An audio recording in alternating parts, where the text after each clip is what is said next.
Quando a Alemanha colapsou em 1945, milhões de civis ficaram expostos à chegada de tropas estrangeiras.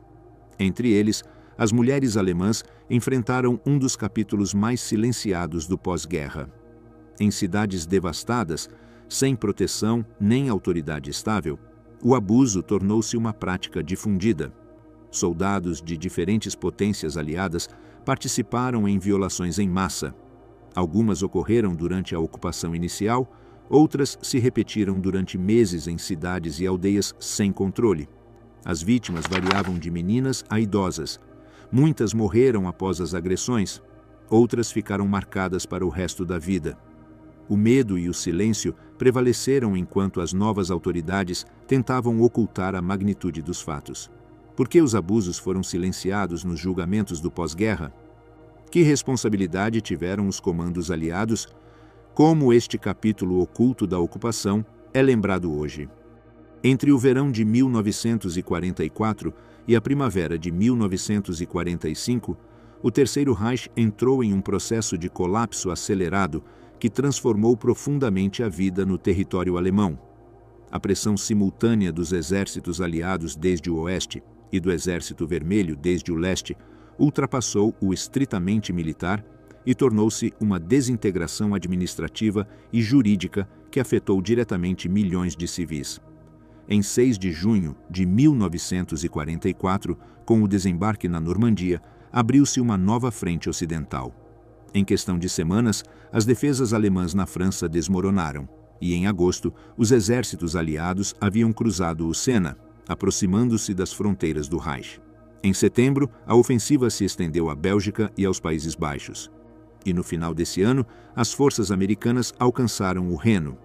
A tentativa alemã de reverter a situação com a ofensiva das Ardenas em dezembro fracassou em janeiro do ano seguinte. Desde então, Renânia, o Ruhr e Baviera ficaram expostos à penetração dos aliados ocidentais. No leste, a ruptura foi ainda mais severa. Em junho de 1944, a Operação Bagration destruiu o grupo de exército Centro e abriu uma frente de retirada constante. Em janeiro do ano seguinte, a ofensiva do Vistula-Oder colocou o Exército Vermelho a uma escassa distância de Berlim, enquanto no norte caía a Prússia Oriental. O cerco de Breslau e a tomada de Königsberg, em abril, confirmavam a impossibilidade alemã de conter o avanço. A perda de controle militar nos territórios orientais foi irreversível. Este desmoronamento teve consequências imediatas na administração local. Em inúmeras vilas e cidades, prefeitos e funcionários abandonaram seus cargos durante a retirada. Os tribunais militares ficaram paralisados, com juízes deslocados e processos abandonados em edifícios destruídos. A polícia rural e urbana recuou juntamente com o exército, deixando um vazio de autoridade visível desde as grandes cidades até as aldeias mais pequenas. A ocupação trouxe consigo a instauração de governos militares sob o controle direto das potências vencedoras. No leste, a administração militar soviética, conhecida como SMAD, concentrou-se na desmilitarização e no desmantelamento da indústria como reparação de guerra. No oeste, o escritório do governo militar dos Estados Unidos, ou OMGUS, foi constituído em 1945, enquanto os britânicos estabeleceram seu quartel em Bad Oeynhausen. A França administrou sua zona com gendarmaria e tropas coloniais, organizando mais tarde uma estrutura mais formal. Essas administrações assumiram tarefas gerais de controle político e econômico, mas nos primeiros meses, sua capacidade para garantir a ordem cotidiana foi reduzida. As prioridades eram o desarmamento, a captura de responsáveis nazistas e a reorganização econômica. A segurança da população civil ficou relegada e a ordem dependia em grande medida da iniciativa de comandantes locais em vez de políticas unificadas. O quadro jurídico internacional era insuficiente. A Convenção de Haia de 1907 e a Convenção de Genebra de 1929 regulavam prisioneiros e combatentes, mas não ofereciam uma proteção clara a civis em ocupações prolongadas. As garantias dependiam da interpretação de cada potência. O Exército Vermelho não reconheceu na prática esses tratados, considerando a população alemã parte integrante da nação agressora. As potências ocidentais declararam adesão formal, embora sua aplicação variasse conforme as circunstâncias locais. Uma medida destacada no Oeste foi a política de não fraternização. Em julho de 1944, Eisenhower ordenou proibir todo o contato social entre soldados e população alemã. O alto comando britânico adotou medidas semelhantes. A intenção era evitar simpatias, prevenir vínculos que comprometessem a segurança e manter uma relação de subordinação clara. No entanto, entre o final de 1944 e 1945, estas ordens foram suavizadas, permitindo interações no âmbito laboral e administrativo. A variação constante refletia a impossibilidade de controlar de forma absoluta milhões de soldados convivendo com milhões de civis. A situação material da Alemanha era crítica. O sistema de racionamento, já deteriorado desde 1939, colapsou quando o transporte ferroviário ficou inoperante devido aos bombardeios. Muitas cidades estavam em ruínas, sem água, eletricidade ou esgoto. Os hospitais careciam de pessoal e suprimentos, e a população dependia da improvisação para sobreviver. A chegada dos exércitos ocupantes intensificou a pressão logística. Generalizou-se a requisição de habitações, animais e alimentos.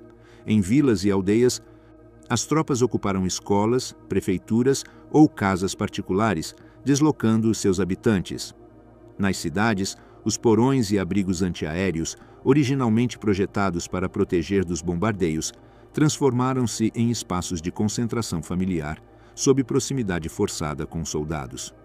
Os exércitos aliados distribuíam rações internas suficientes para suas tropas, enquanto a população alemã recebia quantidades mínimas de subsistência, muitas vezes insuficientes para manter uma dieta básica.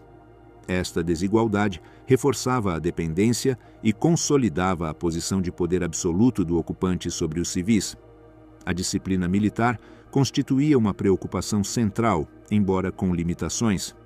No Exército Vermelho, os serviços de segurança como o NKVD e a Smersh vigiavam principalmente os próprios soldados e controlavam a lealdade ideológica, não a proteção de civis. No Oeste, a disciplina recaía em corpos especializados, a Military Police estadunidense, o Corps of Military Police britânico e a Gendarmerie francesa.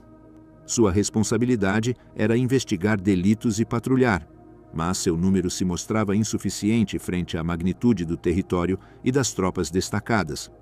Os tribunais militares estavam desenhados sobretudo para julgar deserção, insubordinação e delitos internos. Os crimes contra civis alemães ficavam em um plano secundário, e sua perseguição dependia da iniciativa dos comandos locais. Em muitos casos, os arquivos nunca chegaram à investigação ou sanção efetiva. A combinação de vazio de autoridade local, ambiguidade legal, pressão logística e disciplina insuficiente criou um ambiente propício para abusos. As estruturas tradicionais de proteção civil haviam colapsado, as novas instituições ainda não tinham eficácia plena e a população alemã ficou em uma posição de vulnerabilidade extrema. Entre o verão de 1944 e maio de 1945, a Alemanha atravessou um período caótico no qual os mecanismos de controle foram incapazes de regular de forma eficaz a relação entre tropas de ocupação e civis.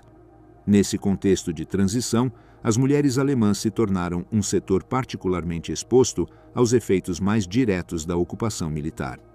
A Prússia Oriental foi o primeiro território do Reich propriamente dito alcançado pelo Exército Vermelho em seu avanço em direção à Alemanha. A ofensiva soviética em direção a esta região começou no outono de 1944, prolongamento direto da Operação Bagration, que durante o verão havia destruído o grupo de exércitos centro-alemão na Bielorrússia. Em outubro daquele ano, teve lugar a Batalha de Gumbinnen, considerada o primeiro enfrentamento sério dentro do solo prussiano oriental. Embora a defesa alemã tenha conseguido conter temporariamente o avanço, ficou evidente a fraqueza estrutural das posições. As fortificações, levantadas de maneira apressada, não podiam resistir à pressão de um exército que acumulava anos de experiência ofensiva e um poder material crescente. Durante essas semanas, colunas soviéticas penetraram em localidades como Nemersdorf, Goldap e aldeias próximas, o que marcou o primeiro contato direto entre soldados soviéticos e população civil alemã. Em novembro, contra-ataques alemães conseguiram recuperar parte do terreno e estabilizar momentaneamente a frente, mas esses sucessos táticos não modificaram a tendência geral. A penetração soviética havia começado e se intensificaria ao iniciar o ano seguinte. No dia 12 de janeiro de 1945, junto com a ofensiva Vistula-Oder, foi lançada a ofensiva específica contra a Prússia Oriental. Em poucas semanas, as linhas alemãs foram superadas. Königsberg e grande parte do território ficaram isolados do resto da Alemanha, enquanto cidades como Tilsit e Goldap passavam para o controle soviético. O cerco sobre a capital prussiana se fechava, e dezenas de milhares de civis empreendiam a fuga em direção aos portos bálticos. Os relatórios alemães dessas datas documentam a violência exercida contra a população. Em Nemersdorf, equipes médicas e forenses enviadas pela Wehrmacht após a recuperação temporária da aldeia registraram cadáveres de civis com sinais de execução a queima-roupa. Entre as vítimas havia idosos, mulheres e crianças. As autópsias em Insterburg descreveram fraturas cranianas, ferimentos de arma de fogo a queima-roupa e, em alguns casos, mutilações com objetos cortantes. Os relatórios mantiveram o tom clínico próprio de documentos médicos, mas registraram a violência sofrida pela população não combatente. Em localidades como Goldap, foram notificados saques de residências, incêndios intencionais e a destruição de instalações agrícolas essenciais. Documentos recolhidos nessas datas mencionam múltiplas violações cometidas tanto em casas particulares como em abrigos improvisados. Os depoimentos de refugiados que conseguiram escapar para o oeste descreveram ataques direcionados contra mulheres e, em muitos casos, a morte imediata das vítimas. As estradas também se tornaram cenários de ataques. Relatórios militares alemães de outubro e novembro relataram emboscadas contra comboios de camponeses que fugiam com seus pertences. O fogo de artilharia dispersou grupos de refugiados e houve execuções sumárias de homens que tentavam proteger suas famílias. Em janeiro de 1945, com a ofensiva geral em andamento, a densidade de refugiados nas rotas da Prússia Oriental aumentou de maneira dramática. E numerosos comboios foram atingidos por ataques de artilharia e fogo direto. O caso de Nemersdorf adquiriu relevância imediata para a propaganda alemã. A Wehrmacht organizou em outubro de 1944 visitas de delegações estrangeiras, incluindo jornalistas de países neutros. Foram tiradas fotografias e difundidos relatórios forenses que descreviam violações, assassinatos e o uso de granadas em residências. O Ministério da Propaganda de Joseph Goebbels utilizou este material como prova do que denominavam a brutalidade bolchevique. A autenticidade de alguns elementos de propaganda foi questionada mais tarde por fontes ocidentais, que apontaram possíveis exagerações ou manipulações fotográficas. No entanto, a existência de vítimas civis em Nemersdorf nunca foi desmentida no essencial. O debate historiográfico posterior centrou-se na magnitude dos acontecimentos e na utilização política das provas, não na negação da violência ocorrida. Os diários de operações de unidades soviéticas permitem identificar quais formações atravessaram a zona nessas datas. O 11º Corpo de Tanques da Guarda e o 25º Exército atuaram em outubro, enquanto em janeiro as penetrações profundas corresponderam ao 3º e ao 2º Exércitos bielorrussos. As suas rotas de avanço coincidem com as áreas onde se documentaram os incidentes mais graves contra civis. Os relatórios alemães enviados ao Comando Superior foram sistematizados como evidência dos riscos que a população corria sob ocupação soviética. O objetivo administrativo ficou subordinado a fins de propaganda, e as autoridades locais não implementaram medidas de proteção além das ordens de evacuação emitidas tarde demais para a maioria. Quanto à reação soviética, não há provas de investigações internas ou sanções disciplinares pelos fatos da Prússia Oriental. Alguns comandantes soviéticos mencionaram depois a dificuldade de controlar o comportamento das tropas em território inimigo após anos de guerra de extermínio. No entanto, a prioridade era manter o impulso ofensivo e destruir definitivamente o exército alemão, não atender denúncias civis. Alguns documentos da administração militar soviética de 1945 aludem em termos gerais a excessos de tropas e recomendam reforçar a disciplina para preservar a imagem internacional perante os aliados ocidentais. No entanto, essas referências são posteriores aos acontecimentos da Prússia Oriental e não fazem menção específica a Nemmersdorf ou às outras localidades afetadas. Os refugiados evacuados por mar durante a Operação Hannibal transmitiram relatos sobre a violência nas aldeias e estradas prussianas. As suas declarações, recolhidas por autoridades navais alemãs, complementam os relatórios militares e médicos, oferecendo uma visão adicional do impacto da ofensiva soviética sobre comunidades rurais e urbanas. Os acontecimentos de outubro de 1944 e janeiro de 1945 na Prússia Oriental constituíram o primeiro contato maciço da população alemã com a ocupação soviética em solo do Reich.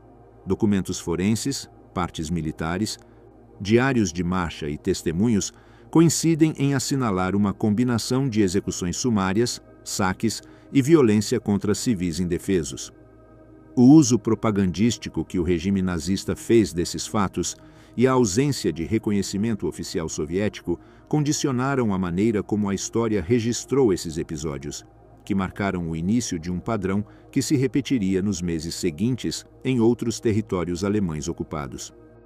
Em 16 de abril de 1945, começou a ofensiva final soviética contra Berlim, destinada a quebrar a última defesa do Terceiro Reich. O marechal Georgy Zhukov dirigia a primeira frente bielorrussa, que avançou desde o leste atravessando o rio Oder e as colinas de Silo, consideradas a última barreira natural antes da capital. Ao sul, o marechal Ivan Konev, no comando da primeira frente ucraniana, penetrou em Brandemburgo com rumo ao sudoeste berlinense. Desde o norte, a segunda frente bielorrussa de Konstantin Rokossovski completava o cerco. Em 21 de abril, as primeiras colunas soviéticas alcançaram os subúrbios do Nordeste, entre eles Pankow e Weissensee, submetidos a fogo direto de artilharia e à entrada de tanques em suas ruas. Durante os dias seguintes, unidades soviéticas penetraram em Prenzlauer Berg e Mitte, alcançando pontos centrais como a Alexanderplatz. Os combates casa por casa intensificaram-se ao redor de edifícios estratégicos, com hospitais como o Charité transformados em centros de emergência sob condições extremas.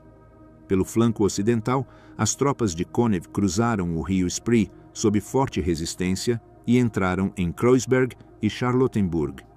No 25º de abril, Berlim ficou completamente cercada.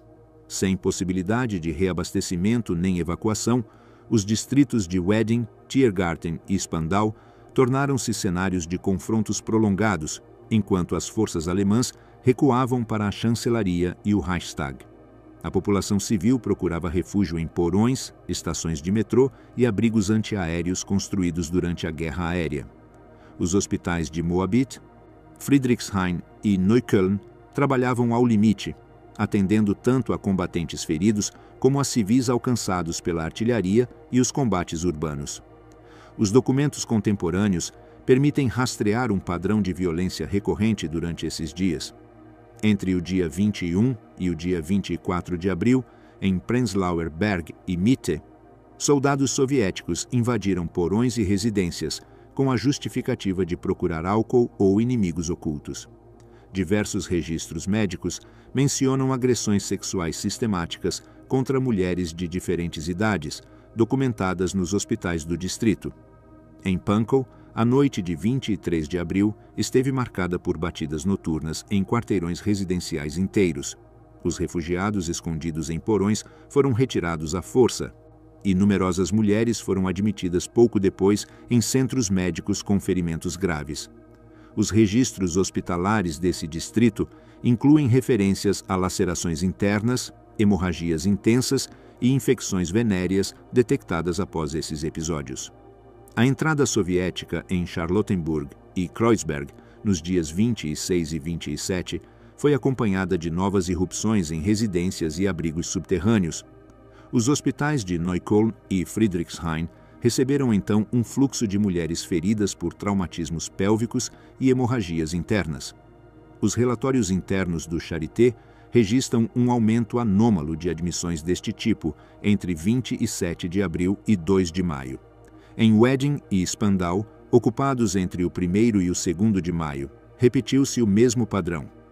Os registros paroquiais e municipais que sobreviveram consignam falecimentos femininos com anotações médicas que descrevem ferimentos compatíveis com violência sexual, juntamente com lesões de arma branca. O volume de casos registrados foi tão elevado que médicos do Charité e de hospitais de distrito enviaram memorandos às novas autoridades soviéticas, notificando a sua incapacidade para atender a todas as pacientes. Estes documentos mencionam centenas de mulheres tratadas em poucos dias, com diagnósticos de lesões internas severas, infecções agudas e gravidezes indesejadas detectadas semanas depois.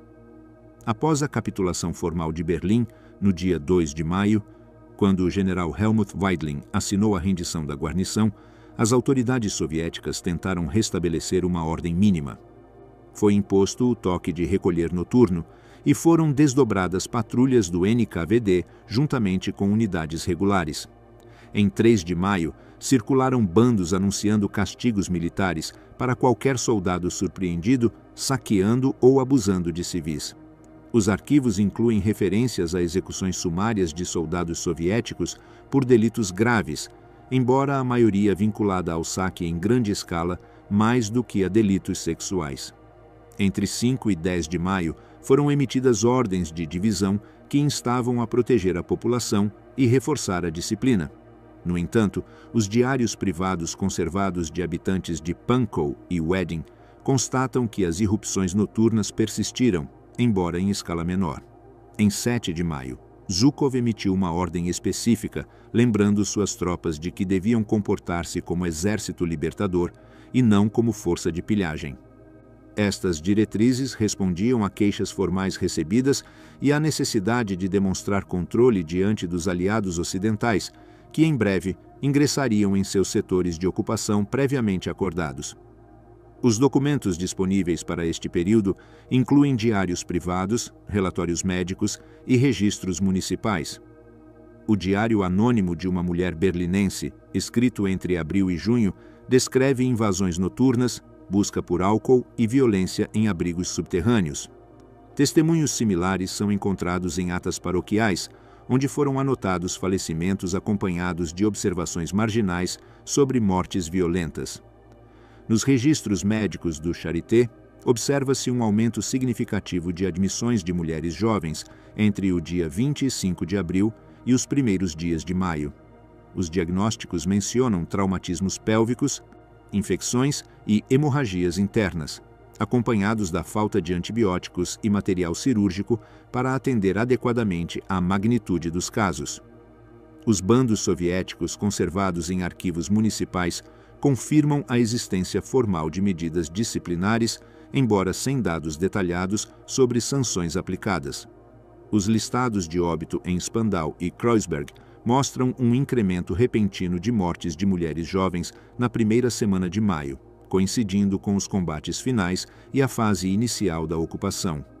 A documentação deste período permite estabelecer uma sequência clara: irrupções massivas e sistemáticas durante os combates entre o dia 21 de abril e o dia 2 de maio, um aumento quantificável de internações hospitalares e óbitos nesses mesmos dias, e a emissão posterior de ordens disciplinares soviéticas que tiveram aplicação parcial e limitada aos distritos sob supervisão direta de comandos superiores.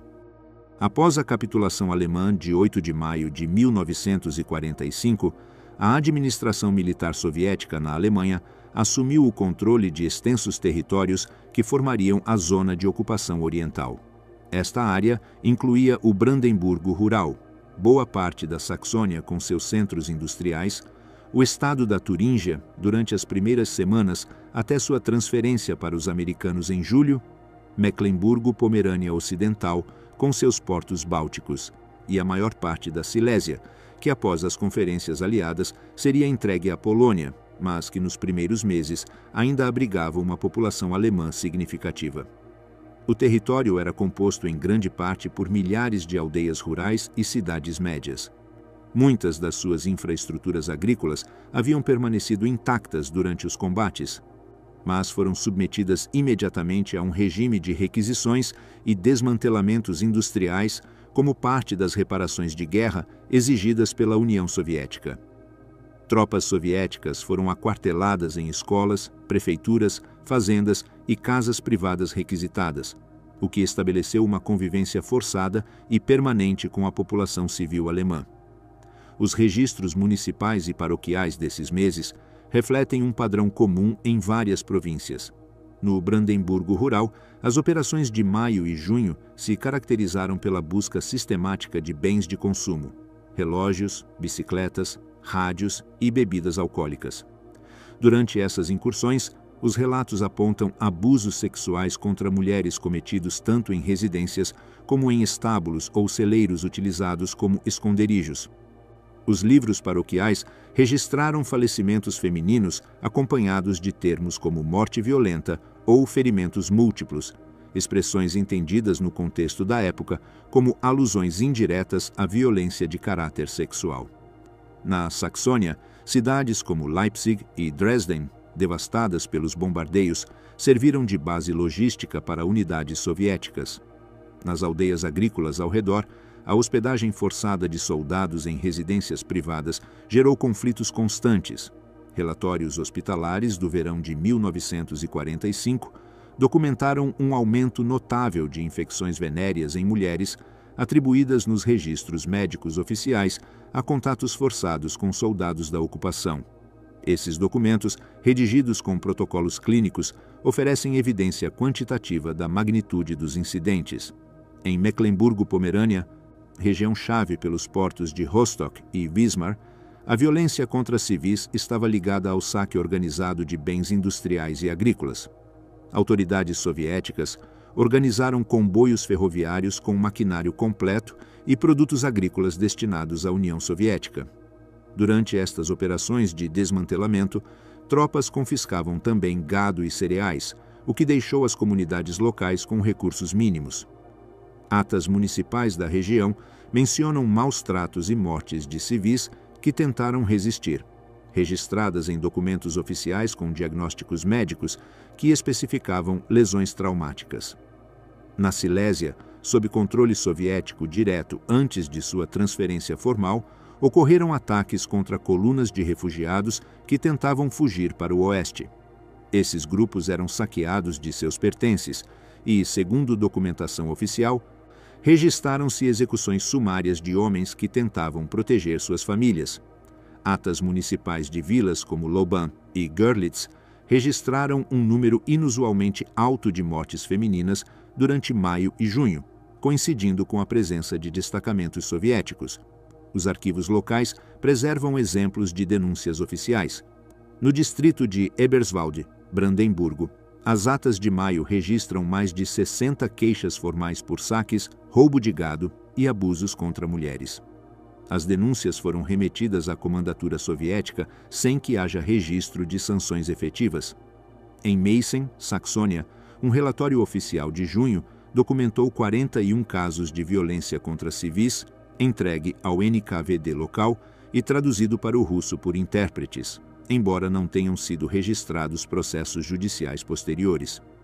O NKVD e a Smersh intervieram de forma esporádica em casos considerados graves ou com risco de afetar a disciplina.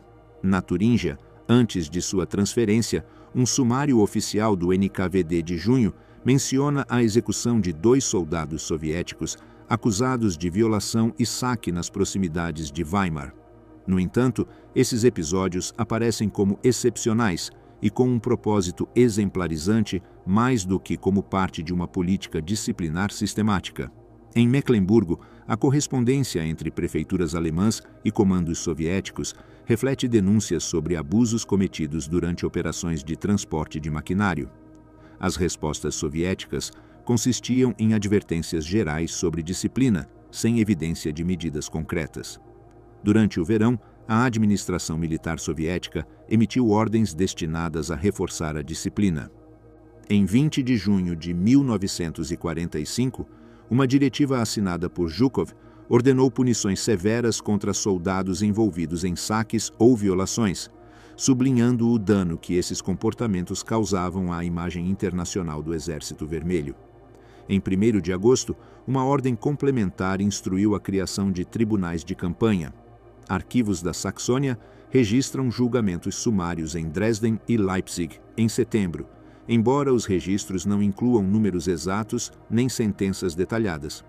Apesar dessas medidas, os relatórios municipais alemães continuaram indicando incidentes até o final de 1945, embora em menor escala que nos meses iniciais. Isso sugere que as ordens disciplinares produziram certa redução na frequência de abusos, mas não os eliminaram.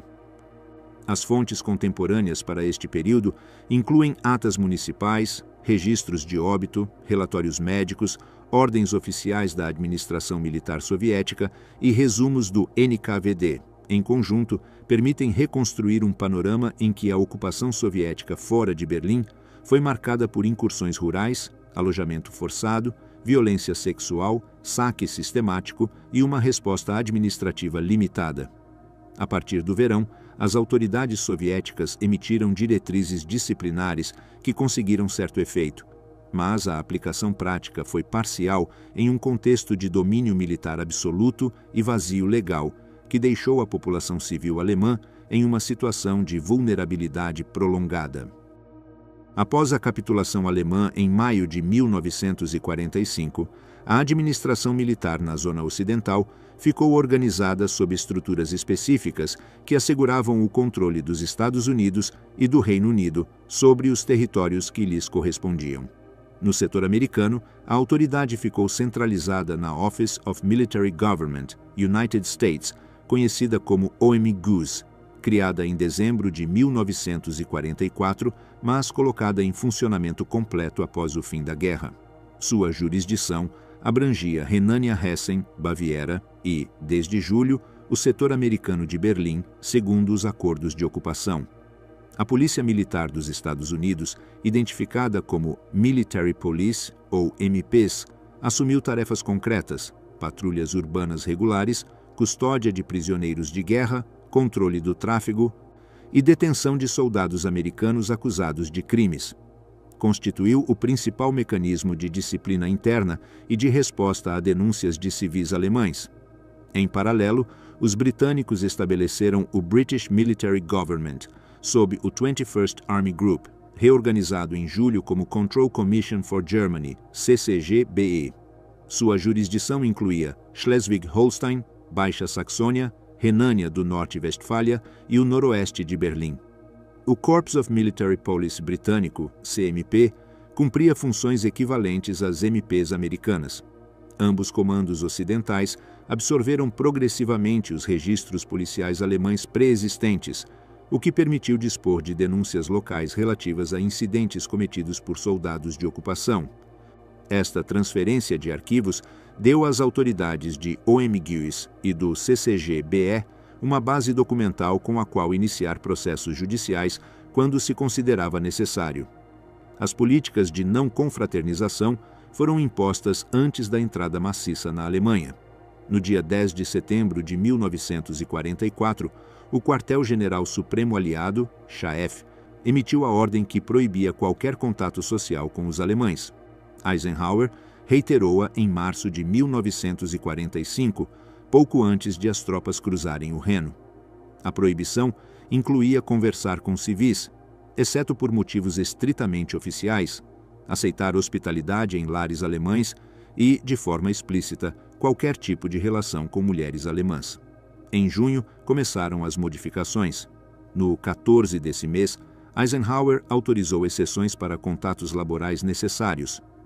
No 15 de setembro, na zona americana, a política foi oficialmente revogada, permitindo relações sociais sob supervisão militar. No setor britânico, a flexibilização começou em julho e a revogação formal chegou em setembro do mesmo ano. Os arquivos refletem denúncias em diferentes centros urbanos. Em Colônia, a Polícia Militar Americana registrou 39 denúncias de estupro entre maio e setembro de 1945. Todos os casos foram transferidos para cortes marciais, com pelo menos 15 condenações documentadas. Em Düsseldorf, atas municipais de julho mencionam admissões hospitalares de mulheres com lesões após contato com soldados aliados, consignados com terminologia médica da época. Em Bonn, autoridades locais encaminharam ao OMGUS denúncias de saque e abusos em domicílios requisitados. Em Frankfurt, do sede administrativa do OMGUS, os MPs elaboravam relatórios semanais. Entre julho e dezembro, foram registrados 71 casos de agressão sexual, com 43 acusados remetidos a julgamento militar. Em Stuttgart, sob controle americano entre abril e julho, foram documentadas 22 denúncias em arquivos policiais alemães, posteriormente transferidos para as autoridades de ocupação. Os registros bávaros indicam que em Munique foram abertos 62 sumários por violação entre maio de 1945 e junho do ano seguinte. Em Nuremberg, durante a preparação do Tribunal Militar Internacional, foram relatados 14 processos por incidentes em zonas de trânsito de tropas. No setor americano de Berlim, que incluía distritos como Dahlem e Zehlendorf, e no britânico, que compreendia Charlottenburg e Wilmersdorf, as denúncias iniciais foram geridas em coordenação com as autoridades soviéticas até setembro, quando Berlim foi dividida em 4 setores definitivos. Entre julho e dezembro foram registradas 28 denúncias no setor americano e 19 no britânico. Os arquivos de cortes marciais norte-americanas mostram que no teatro europeu, entre 1942 e 1946, foram instruídas cerca de 11.000 causas por violação, com um número considerável correspondente ao território alemão após a ocupação. Somente na zona norte-americana, entre maio de 1945 e dezembro de 1946, foram abertos 2.420 processos por delitos sexuais. Desses, 943 resultaram em condenação, 256 incluíram pena de morte, 71 foram executadas. O restante concluiu em sentenças de prisão de 5 a 20 anos. No setor britânico, os números foram menores. Entre junho de 1945 e dezembro de 1946, foram abertos 1.072 processos por violação, com 225 condenações firmes e 14 execuções. O resto dos acusados recebeu penas de prisão de até 10 anos ou foi absolvido por falta de provas. Os arquivos revelam também um padrão na aplicação de sentenças. Nos Estados Unidos, as condenações mais severas recaíram de forma desproporcionada sobre soldados afro-americanos. No Reino Unido, as comutações foram mais frequentes em casos de soldados de unidades de elite ou com histórico de combate destacado. Várias sentenças de morte foram reduzidas à prisão perpétua por decisão de comandos superiores. As fontes documentais incluem arquivos de cortes marciais conservados nos National Archives americanos e britânicos, relatórios sistemáticos de MPs e CMP e diretivas de Eisenhower e do 21st Army Group. Também figuram atas policiais alemãs entregues às autoridades de ocupação e usadas como evidência em processos militares. Em conjunto, esta documentação permite reconstruir um panorama em que existiu um volume significativo de denúncias formais processadas em tribunais militares. Os resultados foram variáveis e dependeram de fatores como unidade de origem, região de implantação, patente e origem racial dos acusados. A evidência disponível mostra que, na zona ocidental, as autoridades militares estabeleceram mecanismos judiciais ativos e processaram formalmente numerosos casos. No entanto, a efetividade destas medidas para prevenir delitos ou garantir plena justiça às vítimas foi condicionada pelas prioridades administrativas e pela estrutura de poder de cada exército no contexto do pós-guerra imediato. Após a capitulação alemã em maio de 1945, a zona de ocupação francesa ficou delimitada no sudoeste alemão, abrangendo os territórios de Baden, Württemberg, Hohenzollern e Renânia-Palatinado, com a capital administrativa estabelecida em Baden-Baden. O primeiro exército francês, sob o comando do general Jean de Lattre de Tassigny, assumiu o controle direto desta região, destacando uma combinação de divisões metropolitanas francesas e unidades coloniais que tinham participado nas campanhas militares precedentes. Entre estas unidades coloniais, destacavam-se especialmente os goumiers marroquinos, tropas especializadas de montanha organizadas em formações denominadas tabores, que tinham demonstrado sua eficácia militar em terrenos difíceis durante os combates na Itália e na campanha do Reno. Estas unidades, reconhecidas por sua capacidade operativa em condições adversas, participaram diretamente das operações finais sobre a Floresta Negra e o Vale do Neckar durante abril de 1945, constituindo algumas das primeiras forças a entrar em localidades alemãs que posteriormente ficariam sob administração francesa permanente.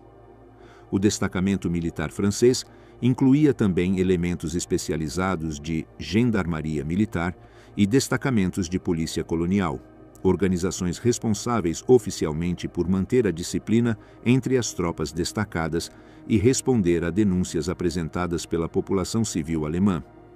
Essas unidades tinham autoridade formal para investigar incidentes e processar casos de acordo com a legislação militar francesa aplicável em territórios ocupados. A cidade de Freudenstadt, situada no norte da Floresta Negra, foi ocupada por tropas francesas no dia 16 de abril de 1945, após intensos combates desenvolvidos em toda a região circundante. Os documentos municipais conservados e testemunhos recolhidos posteriormente indicam que, durante os primeiros 3 dias de ocupação, ocorreram saques sistemáticos e abusos sexuais cometidos contra mulheres de todas as idades residentes na localidade. O Arquivo Municipal de Freudenstadt conserva atas de reuniões de emergência, onde foram registradas dezenas de denúncias formais apresentadas por habitantes da cidade. O hospital local documentou em seus registros médicos de abril um aumento estatisticamente abrupto de internações de mulheres com lesões ginecológicas, fraturas múltiplas e traumatismos diversos. Os registros médicos consignam também mortes por hemorragia interna e suicídios ocorridos nos dias posteriores aos acontecimentos iniciais. As estimativas municipais, elaboradas com base em partes médicas oficiais e testemunhos recolhidos sistematicamente, documentaram centenas de vítimas na localidade principal e aldeias vizinhas durante este período. As tropas francesas alcançaram Constance no final de abril de 1945, estabelecendo controle administrativo sobre esta cidade estratégica situada na fronteira com a Suíça. Os arquivos hospitalares de Constance indicam entre abril e maio um número estatisticamente elevado de admissões de mulheres com diagnósticos médicos de agressões sexuais, segundo a terminologia clínica padrão da época. A prefeitura de Constance enviou relatórios oficiais à comandância francesa descrevendo a situação local e solicitando formalmente proteção para a população civil. Em cidades ribeirinhas do Lago de Constança, incluindo Radolfzell e Überlingen, as atas municipais conservadas incluem queixas oficiais de saques sistemáticos de residências, roubo de gado doméstico e abusos cometidos por soldados identificados como pertencentes a unidades coloniais. No Vale do Neckar e aldeias dispersas da Floresta Negra, a ocupação por unidades de goumier foi caracterizada por episódios semelhantes aos documentados em outras localidades. Os registros conservados de gendarmaria alemã que havia sido desarmada, e as anotações paroquiais consignam mulheres atacadas em fazendas isoladas e durante batidas organizadas em busca de álcool e bens de valor. Em aldeias como Horb am Neckar e Rottweil, foram documentadas denúncias coletivas de habitantes que foram transmitidas oficialmente à Gendarmeria Francesa, segundo os procedimentos administrativos estabelecidos. Os arquivos municipais de Rottweil conservam uma relação datada de junho de 1945, que documenta mais de 200 denúncias individuais de abusos cometidos contra a população feminina local. Uma parte significativa desses documentos foi traduzida para o francês por intérpretes oficiais e enviada à comandatura militar correspondente, conforme consta nos registros administrativos conservados. A Gendarmeria Francesa abriu expedientes oficiais em diversas localidades como resposta às denúncias recebidas. Em Freudenstadt, foram realizados arrestos de soldados especificamente apontados por saque sistemático. Embora as sanções documentadas nos expedientes conservados se limitassem principalmente a transferências administrativas fora da região afetada. Em Constance, um sumário militar oficial de maio de 1945 incluiu 6 soldados coloniais acusados formalmente de violação, mas os arquivos disponíveis registram unicamente condenações administrativas leves e realocação em outras unidades militares. O comando do Primeiro Exército Francês emitiu em maio de 1945 ordens internas específicas, instando a manter a disciplina e evitar condutas que desacreditassem as forças francesas perante os aliados ocidentais. No entanto, os documentos oficiais conservados não fornecem detalhes sobre punições sistemáticas aplicadas aos responsáveis. A prioridade administrativa continuava sendo a consolidação territorial efetiva e a extração de reparações econômicas segundo os acordos interaliados estabelecidos. No âmbito do Conselho de Controlo Aliado, que assumiu a administração conjunta da Alemanha desde julho de 1945, a missão francesa recebeu comunicações oficiais de autoridades britânicas e norte-americanas sobre queixas de população alemã em zonas limítrofes entre setores de ocupação. Os arquivos diplomáticos conservam estas comunicações interaliadas, embora não conste evidência de que estas intervenções se traduzissem em processos judiciais de grande escala ou alterações significativas nas políticas disciplinares francesas. As fontes primárias disponíveis para a reconstrução deste período incluem documentação diversa preservada em arquivos franceses e alemães. Os relatórios municipais alemães enviados a comandâncias francesas, incluindo documentos de Freudenstadt, Constance e Rottweil, proporcionam perspectiva local sobre os acontecimentos. Os registros hospitalares locais documentam admissões massivas de mulheres com lesões associadas à violência sexual durante abril e maio de 1945, utilizando terminologia médica padrão para classificar esses casos. Os arquivos da Gendarmeria Francesa conservam processos de prisões e transferências de soldados coloniais acusados de diversos delitos. As ordens do comando do Primeiro Exército Francês, emitidas durante maio e junho de 1945, contêm referências administrativas genéricas à disciplina militar. A correspondência interaliada desenvolvida no âmbito do Conselho de Controle inclui queixas específicas sobre incidentes na zona francesa, documentando a preocupação de outros comandos aliados sobre esses acontecimentos. O conjunto desta documentação revela que entre abril e agosto de 1945, as tropas coloniais francesas, particularmente as unidades de Goumier, estiveram implicadas em numerosos abusos documentados contra civis alemães nas regiões de Baden e Württemberg-Hohenzollern. As denúncias foram abundantes e ficaram sistematicamente registradas em atas municipais e registros hospitalares, mas a resposta disciplinar francesa se caracterizou pela sua limitação a transferências administrativas e sanções menores, sem desenvolvimento de processos judiciais exaustivos que proporcionassem justiça efetiva às vítimas ou punição proporcional aos responsáveis. A documentação preservada indica que as autoridades francesas priorizaram a estabilidade administrativa e as relações interaliadas sobre a investigação sistemática desses delitos, adotando uma abordagem que minimizava as consequências disciplinares para preservar a coesão das unidades coloniais consideradas militarmente valiosas para o controle territorial francês em sua zona de ocupação. Após a ocupação da Alemanha, as denúncias de abusos cometidos por tropas aliadas seguiram processos administrativos diferentes dependendo da zona de controle. Na zona soviética, as queixas de civis alemães eram recebidas por comandaturas de distrito e processadas por oficiais do NKVD ou da SMAD, conforme a natureza de cada denúncia. Uma parte significativa desses arquivos não permaneceu em arquivos locais alemães, mas foi transferida para fundos soviéticos classificados sob o selo Sekretno, equivalente a material secreto segundo a normativa soviética.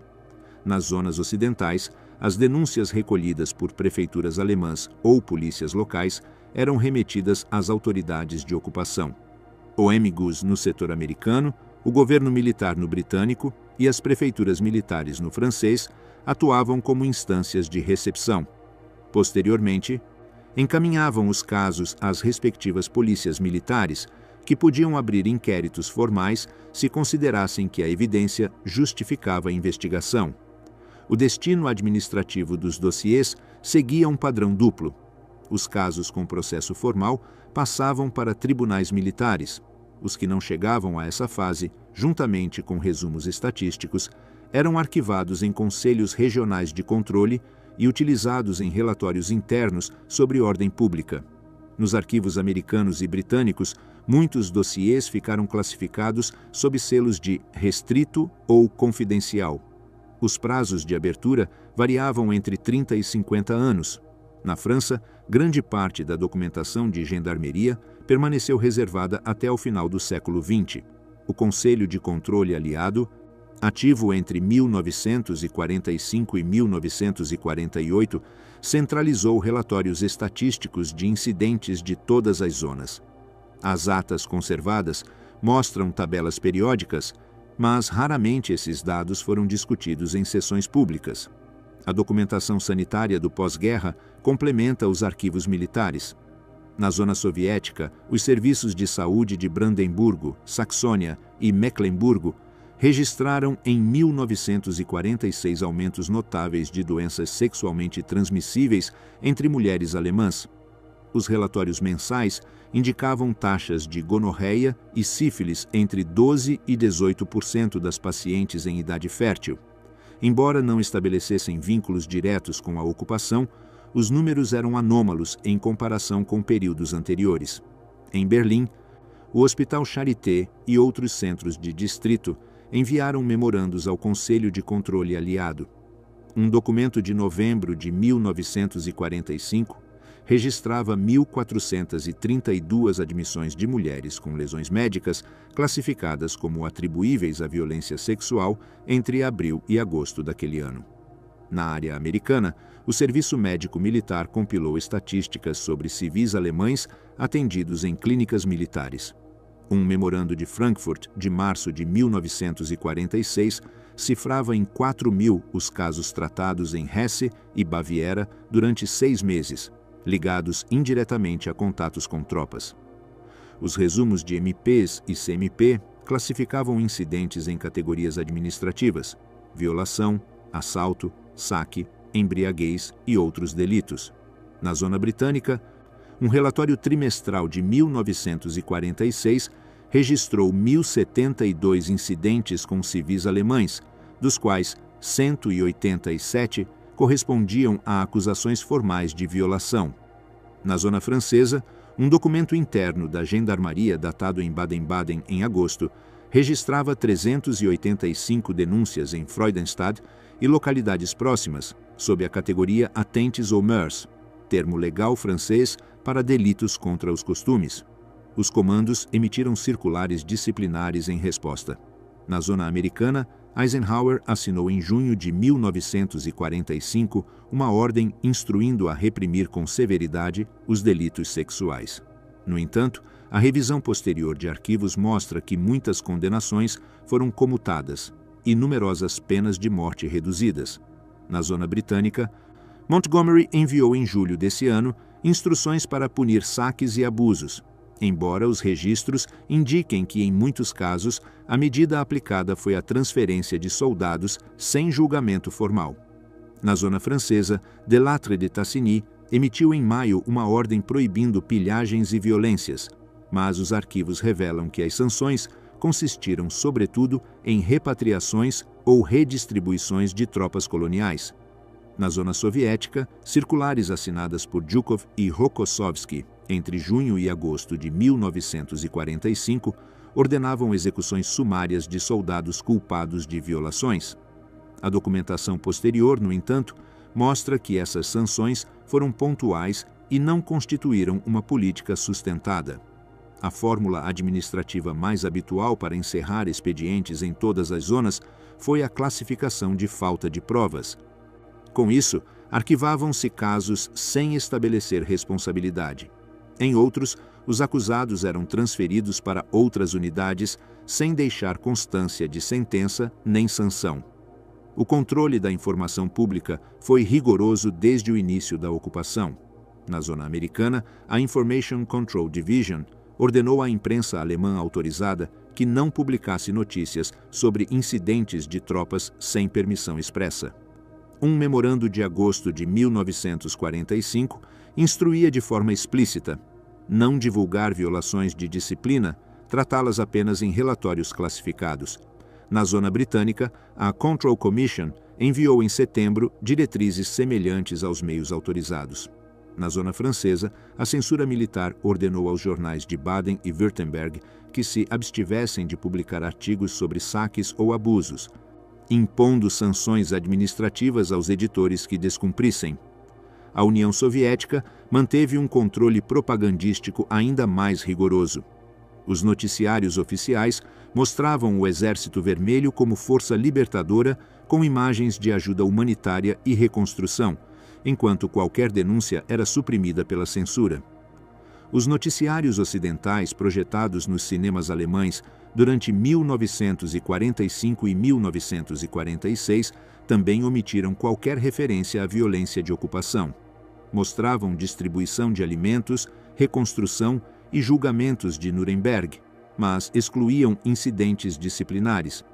Nos arquivos da imprensa interna, tanto soviética como ocidental, são conservadas notas explícitas destas políticas: não informar publicamente, tratar os casos apenas em relatórios reservados. O período entre 1945 e 1950 revela um padrão administrativo comum: abundância de arquivos e estatísticas oficiais, classificação imediata como reservados ou secretos e controle estrito da informação pública.